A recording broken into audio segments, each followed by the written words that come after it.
Welcome! Today we're going to learn about Promise.all in JavaScript. Promise.all is a powerful method introduced in ES6 that allows you to execute multiple promises simultaneously and wait for all of them to complete.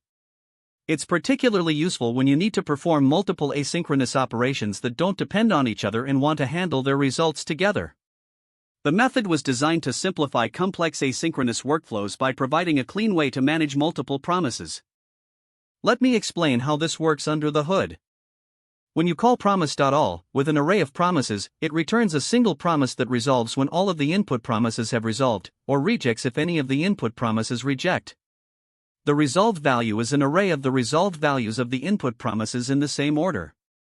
If any promise rejects, Promise.all immediately rejects with that promise's reason, ignoring the other promises. Let's look at basic example, fetch multiple APIs. Here's the complete code. We declare a constant variable called fetchUser. We declare a constant variable called fetchPosts. We wait for all promises to complete and get all results together. We use an arrow function for cleaner syntax. We wait for all promises to complete and get all results together. We use an arrow function for cleaner syntax. We log the result to see the output. We log the result to see the output. Fetches data from two different endpoints concurrently and processes the results once both are resolved. Let's look at handling rejections. Here's the complete code. We declare a constant variable called Promise1. We create a new instance and store it in Promise2. We declare a constant variable called Promise3. We wait for all promises to complete and get all results together. We use an arrow function for cleaner syntax. We log the result to see the output. We use an arrow function for cleaner syntax. Demonstrates that Promise.all rejects immediately if any of the promises reject, even if others are still pending. Let's look at with async/await. Here's the complete code. We define a function. We wait for all promises to complete and get all results together. We use an arrow function for cleaner syntax.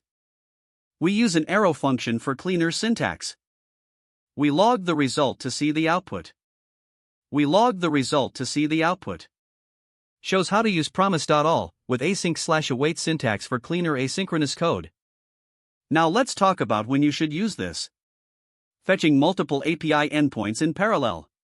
Loading multiple resources, images, scripts, etc., concurrently. Running multiple database queries simultaneously. Executing multiple independent asynchronous tasks. Here are some common mistakes to avoid. Assuming all promises will resolve any rejection will cause the entire Promise.all to reject. Not handling errors properly, always include a catch block.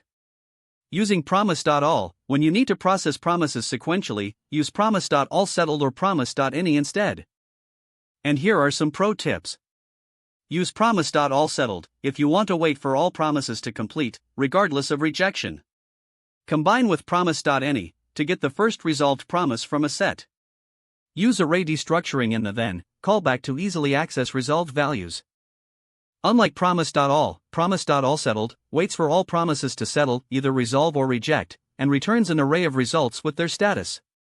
Unlike Promise.race, Promise.all waits for all promises to complete rather than the first one to settle. Unlike Promise.any, Promise.all rejects if any promise rejects, whereas Promise.any resolves with the first fulfilled promise. That's everything you need to know about Promise.all. If you found this helpful, please like and subscribe for more JavaScript tutorials.